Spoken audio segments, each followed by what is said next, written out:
I always thought betrayal came from strangers, never from the people who raised me. My parents told me they couldn't afford a family vacation. I believed them until I boarded economy class and saw my sister's kids laughing in first class, sipping juice like royalty. My chest tightened, but I stayed silent. That silence was not weakness, it was strategy, because in that moment, I realized the people I trusted most were quietly destroying me. They had no idea I was already collecting every lie, every receipt, every whisper. And when the time came, I wouldn't need to shout. I used to believe my parents' words without hesitation. When they said money was tight, I never questioned it. I thought of the mortgage, the endless doctor visits, the stories they told about sacrifices I supposedly never saw. So whenever the phone rang at 2 in the morning, my mother's voice trembling, my father sighing in the background, I would reach for my wallet. I wired money for hospital bills, car repairs, even groceries. It felt noble, like I was doing what a good daughter should. For years, I told myself they just needed me, and maybe they did, but not in the way I imagined. Looking back, it's almost laughable how I rationalized everything. When my sister showed up with new handbags, I convinced myself she must have gotten a promotion. When her kids had the latest iPhones, I thought maybe her husband was doing better at work. I wanted so badly to believe no one in my family would ever exploit me that I ignored the signs flashing like neon lights in the dark. The truth is, loyalty blinded me. I thought family meant unconditional trust, and that belief was my undoing. Psychology calls it trauma bonding, when the people who hurt you the most are the same ones you cling to for validation. I kept clinging, even as I sank. There were little cracks, of course, but I patched them with excuses. The time my father snapped, "If you don't help, who will?" The way my mother cried about her empty fridge, yet posted photos of elaborate dinners with relatives I'd never met. Once, when I asked about repayment, she sighed, "Money should never come between family." That line was a dagger disguised as wisdom. I wanted to believe them. I needed to believe them. And so I ignored the evidence in front of me. The red flags were there all along. Money disappearing without explanation. Sudden emergencies that always seemed to coincide with holidays. Conversations that turned into guilt trips and subtle isolation tactics. They spoke badly about my friends, telling me outsiders couldn't be trusted. They made group plans without me, then insisted I must have forgotten the details. Gaslighting so smooth, I questioned my own memory. And yet, I stayed loyal. Every time they pulled me back in with tears or soft words, I gave more. More money, more time, more pieces of myself. I didn't know that every dollar I sent to my parents would transform into something else, into clothes, gadgets, trips, sitting comfortably in my sister's hands while I was left counting pennies. I remember one night especially. I was sitting alone in my apartment, the clock ticking past midnight. My wallet lay open on the table, nearly empty. Rent was due in a few days, and I wasn't sure how I'd make it work. Outside, the city buzzed with life, but inside, I felt hollow. I thought about the years I had given, about the vacations I never took, the new clothes I never bought, the savings account I never built. I whispered to myself, "It's worth it. They're my family." But even then, something inside me cracked. I closed my eyes and saw my sister's smile, wide and careless, as she showed off her new watch at Thanksgiving. My parents praised her for her taste, while I sat in the corner, invisible. I brushed the image away. Maybe she deserved nice things. Maybe I was too bitter, but deep down, the unease was growing. If you've ever been in a family where love feels conditional, you'll know the sinking weight I carried. The way guilt is weaponized, the way silence is demanded, the way blood is thicker than water, becomes a chain instead of a comfort. Have you ever noticed those little signs, the ones you dismiss because admitting them would break your heart? That was me, dismissing, excusing, forgiving, until the night before the trip. My mother called again, voice soft and trembling. "We're so sorry, honey. We really wish we could come with you this year, but money is impossible. Flights are too expensive. We just can't." I heard my father cough in the background, punctuating her plea.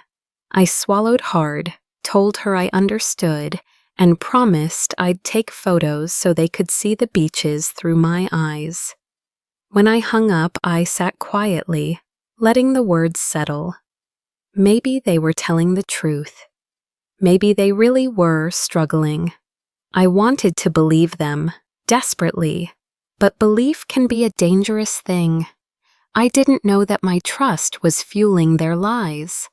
I didn't know that behind the curtain of "we're broke" lay a different reality, one where my sacrifices funded someone else's luxury.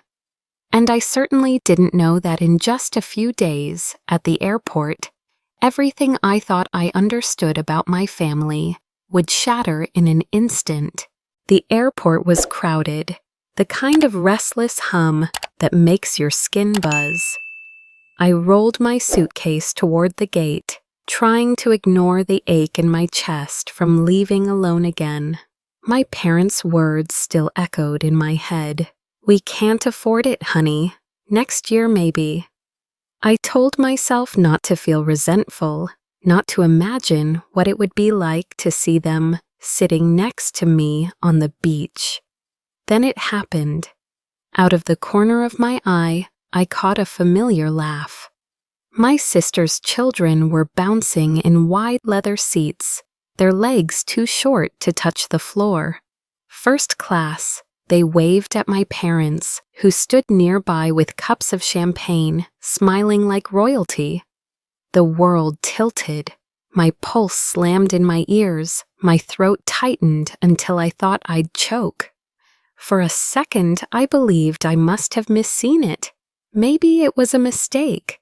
But then my sister appeared, adjusting her silk scarf, sliding her boarding pass into her purse, looking like she'd stepped out of a glossy magazine. She kissed my mother on the cheek. My father laughed at something one of the kids said, and none of them looked at me. I froze in the line for economy, gripping the handle of my suitcase so hard my knuckles went white. My heart burned, not just from anger, but from humiliation. I thought of the nights I'd skipped dinner to pay their bills, the mornings I'd gone to work exhausted after midnight phone calls, the trips I never took because family came first. And here they were, celebrating with champagne, while I stood invisible behind the glass barrier.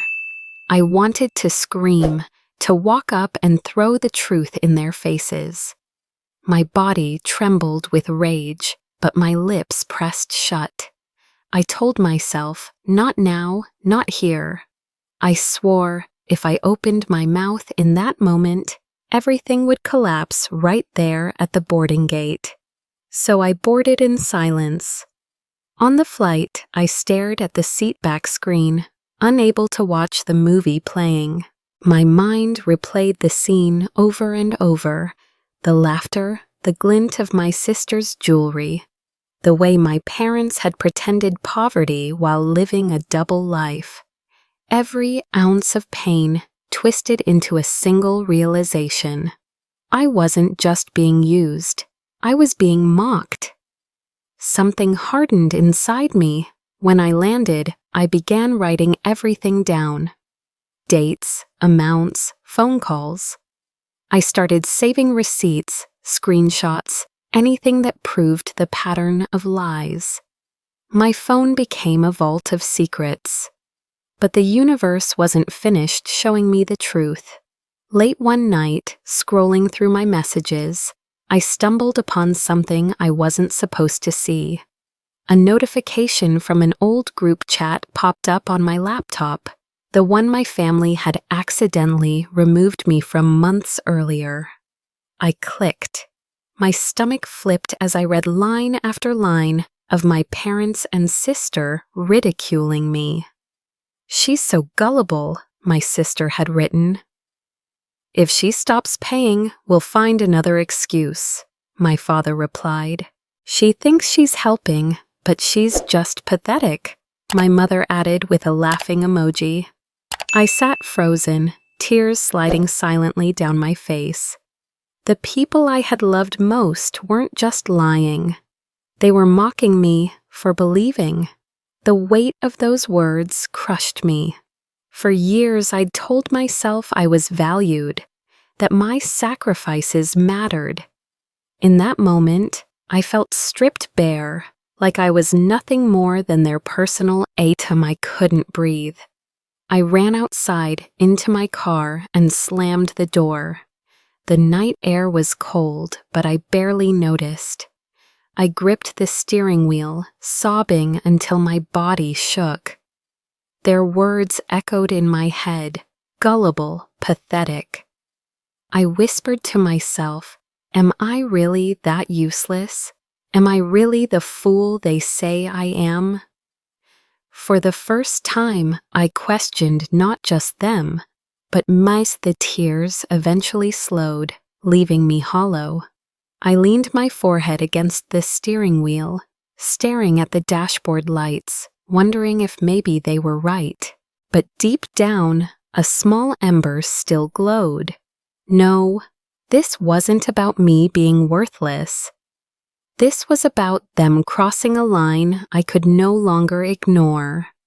I wiped my face, opened my phone, and saved every screenshot of that group chat. My hands shook, but this time not from despair, from determination. And then, just as I thought I couldn't take another hit, my phone buzzed again. A new message, unknown number. I hesitated, then opened it. A single line appeared. "I know what they've done to you. You don't deserve this. If you want the truth, I can help." I stared at the screen, heart hammering. That night, everything shifted. The message haunted me for days. At first, I ignored it, thinking it was a cruel prank. But when a second text arrived with a screenshot of my family's group chat, the same one I had discovered, I realized whoever sent it wasn't lying. Someone on the inside was feeding me the truth. I didn't reply, not yet. Instead, I stored it away like ammunition. That week, I began to live a double life. To my parents and sister, I was still the obedient daughter, the dependable sister, the silent wallet. But beneath the surface, I had turned into an archivist of betrayal. Every phone call I recorded, every transaction I screenshotted. I downloaded apps that backed up my messages, even those they tried to delete. Technology became my weapon. I linked their shared iCloud, syncing receipts and boarding passes they thought were hidden.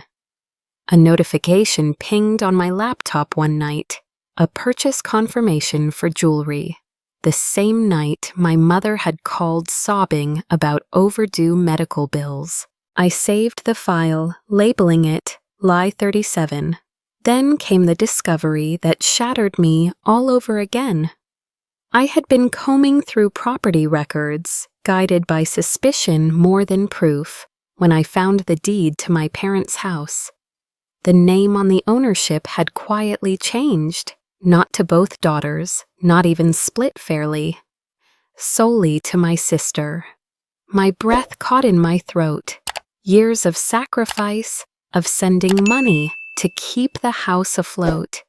And I had never even been considered. My name wasn't anywhere. It was as if I didn't exist. I thought I had known the worst of it, but the house betrayal cut deeper than anything. I set up a hidden camera in my parents' living room during one of my visits, disguised as a charging hub. Days later, reviewing the footage, I watched them laughing with my sister, discussing how to keep me in the dark, and how I'd never fight back because she's too scared of being alone. Their voices were calm, smug, certain. I thought I had reached the bottom of this pit of betrayal. But then, one night, my mother's voice rang out on the recording, mocking me. "She thinks we're poor. Can you believe it? And she pays for everything." They all laughed. I paused the video, my hands trembling. I thought I had seen it all, until I realized the recording itself would become their undoing. I told no one, not yet, but secrets have a way of attracting allies. The first came unexpectedly. My aunt, my mother's younger sister, showed up at my apartment one evening with trembling hands and a folder. Inside were copies of checks she had written over the years. Money she'd loaned my parents that had never been repaid. "They did it to me too," she whispered. Her eyes were wet, but steady. "Don't let them ruin you the way they ruined me." Then my cousin reached out, saying he'd overheard conversations at family gatherings that didn't add up. He wanted to help. And then, most shocking of all, a man I barely knew, a former friend of my father's, called me after years of silence. He told me he had once been burned by my father in a shady financial deal. "Be careful," he warned. "Your father plays dirty when he feels cornered. But if you need documents, I still have some." Piece by piece, the image was forming. I wasn't just unlucky, I was targeted. My loyalty had been studied, manipulated, harvested. And now I wasn't alone anymore. Still, nothing prepared me for the betrayal inside the betrayal. The anonymous texter revealed themselves through action, not words. One night, my inbox exploded with files. The entire log of the family's private chat, every sneer, every joke, every strategy to squeeze me dry. Someone had turned against them. I scrolled through message after message, my chest tight. They weren't just laughing at me, they were plotting how to keep me trapped forever. But here, in front of me, was their entire blueprint. The weight of evidence grew so heavy, I could barely sleep. In the middle of this storm, I decided to see a therapist. I expected skepticism, maybe pity. Instead, she leaned forward, her voice steady. "You're not crazy. You're not weak. You've been betrayed. And betrayal does not define you." For the first time in years, I felt a sliver of relief. A pause in the chaos, a breath that belonged only to me. When I walked out of that office, the city air felt sharper, clearer. I knew then I didn't need to search for more proof. I had enough. All I needed was the right moment. And when that moment came, I would be ready. The wedding was the perfect stage. My niece, innocent and radiant in white, walked down the aisle while the family glowed in their expensive suits and dresses. I smiled politely, holding my phone close, pretending to be another proud guest. No one suspected that behind my calm face, I had orchestrated every second of what was about to unfold. I chose the wedding not because I wanted to ruin her day, but because it was the only time all the players would be together, surrounded by people whose opinions mattered most to them. A moment when masks couldn't easily be replaced. I waited through the vows, the clinking glasses, the rehearsed toasts. I waited until the lights dimmed and the projector flickered to life for the slideshow of family memories. At first, the images were harmless. Childhood birthdays, vacations, blurry, candid shots. Laughter filled the hall. My parents sat beaming, my sister proud, as if they were the cornerstone of a perfect family. And then my work began. The next photo faded into a video. My father's voice played, sharp and mocking. "She thinks we're poor, can you believe it?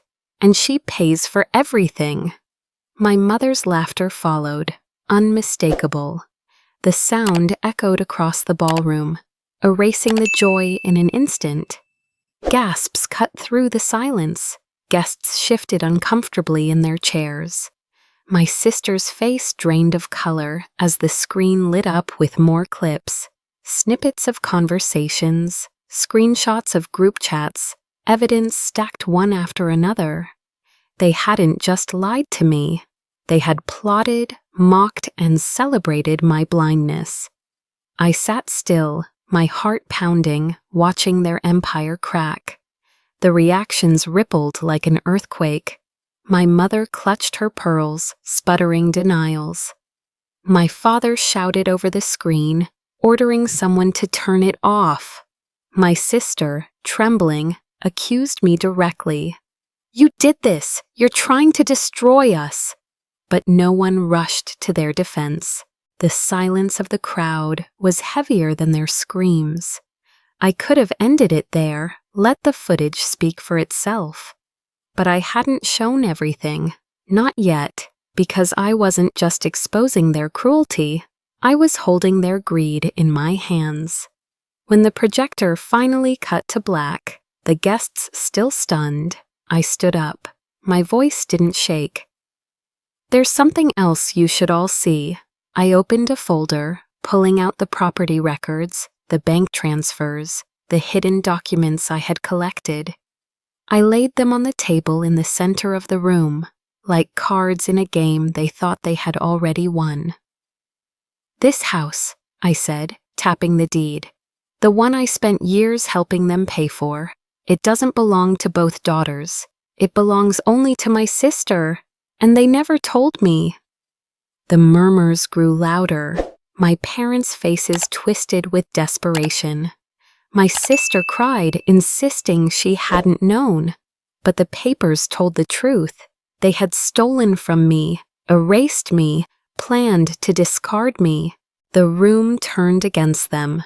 Cousins whispered. Old friends of my parents shook their heads, disgusted. What had been a celebration became a reckoning. Still, my hands trembled under the tablecloth. My chest ached with the weight of it. It was one thing to imagine this moment, another to live it. I felt tears sting my eyes, not from regret, but from release. Years of silence were finally shattering. My aunt appeared beside me, her hand warm on mine. She leaned close and whispered, "You're not alone anymore." It was the pause I needed, the breath between chaos and clarity. And then, like clockwork, the fury reignited. My father stormed across the floor, accusing me of fabricating everything. My mother sobbed, accusing me of cruelty. My sister begged the crowd to believe she was innocent. But I had prepared for this. I reached into my bag and pulled out my final weapon. Financial records showing a massive sum funneled into a joint account between my parents and sister. Money I had sent for emergencies, siphoned away into luxury and property. The guests gasped again. My father went pale. My mother's sobs turned shrill. My sister couldn't meet anyone's eyes. And in that moment, there was no denying it. I had been their victim, but I was no longer powerless. The hall stood frozen, the silence suffocating. My heart pounded like a drum, but I didn't move. Because deep down, I knew I hadn't pressed the final button yet. I had held back one last piece of evidence. And the moment I chose to release it would decide everything. I had prepared for their retaliation, and I knew it was coming sooner than anyone expected. That night would not end in silence. The fallout was immediate. By the next morning, whispers of what had happened at the wedding had spread beyond the hall. Relatives called me, some in shock, others in quiet support. Neighbors avoided my parents on the street. My sister's friends unfollowed her in droves after the video of the reception leaked online. The laughter that had once filled their house was replaced by silence and closed curtains. The first true consequence struck when my sister's employer reached out. She worked in a high-profile firm where reputation was currency, and the viral video was poison. Within a week, she was let go. My parents raged that I had ruined her career, but I didn't answer. I hadn't ruined it. They had with their own greed and cruelty.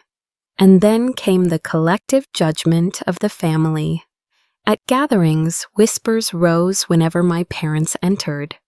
Old friends turned their backs. Cousins who had once idolized them now avoided their calls.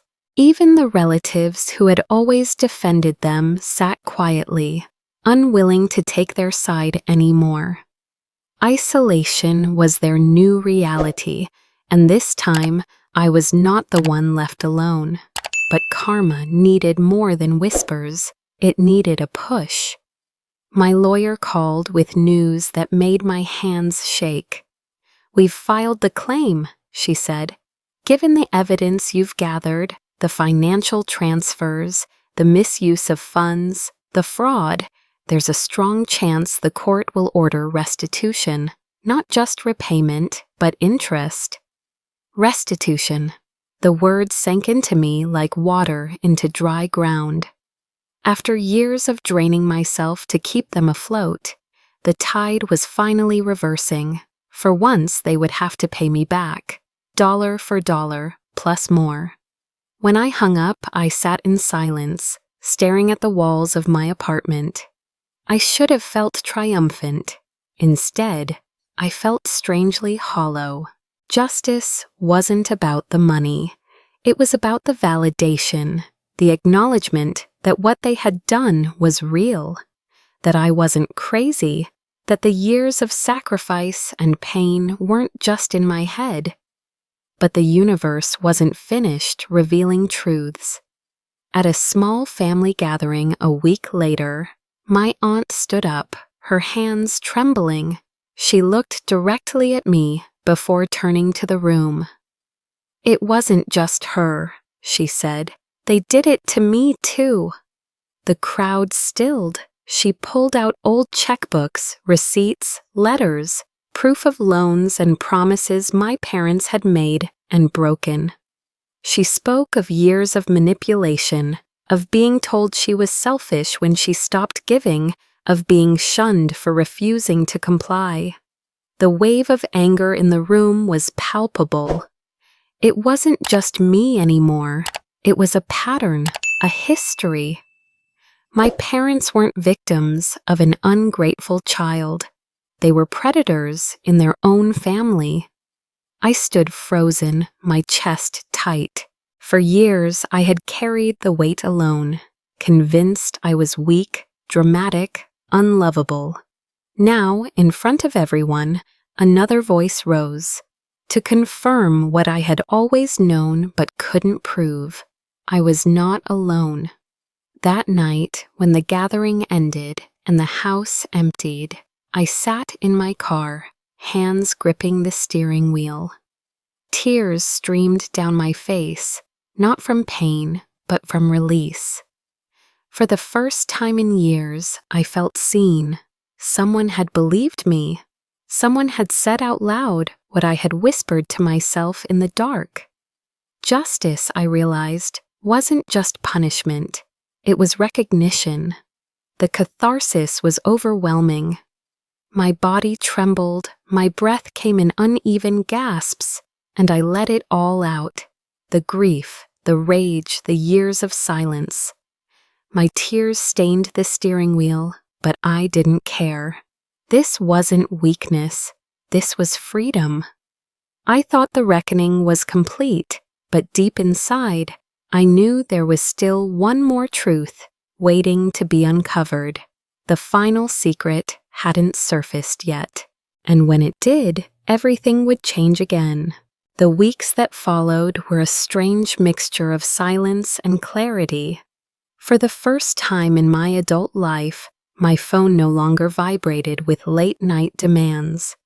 No tearful calls, no guilt-laden messages, no sudden emergencies designed to drain me. It felt like walking out of a storm into open air. Unfamiliar at first, almost frightening in its stillness. I made the decision I had avoided for years. No contact. I blocked their numbers, unfollowed their accounts, cut every thread they could use to pull me back. At first, I felt a pang of guilt so sharp, it almost undid me. Family is supposed to be forever, isn't it? But then I remembered the recordings, the laughter, the betrayal, and the guilt began to fade. What they had offered wasn't family, it was control. The silence didn't last long. My parents tried to claw their way back into my life. Letters arrived in my mailbox, dripping with apologies that read more like manipulations. Emails piled up, promising change if only I forgave. And then came the final attempt, a voicemail from my mother, her voice shaking. "We're sorry, sweetheart. We miss you. Please, let's be a family again." I listened once, then deleted it. I didn't cry. I didn't hesitate. For years I had begged them to see me, to love me the way I loved them. But love without respect is just chains dressed as ribbons. I wasn't their daughter anymore. I was their survivor. They were not my family now. I had to choose a new one. With the restitution money finally deposited, I opened an account in my name alone. I paid off debts I had carried for too long, debts that had once kept me tied to their needs. For the first time, my bank balance reflected not their survival, but mine.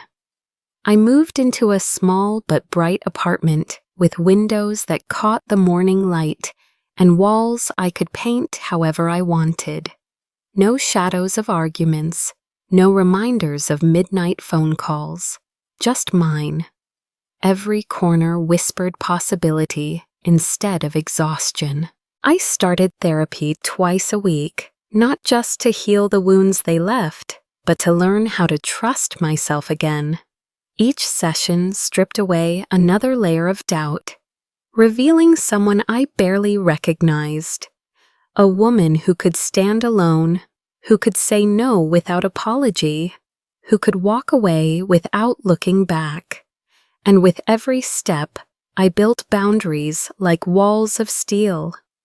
When old friends of my parents tried to mediate, I said simply, "I don't take messages for them."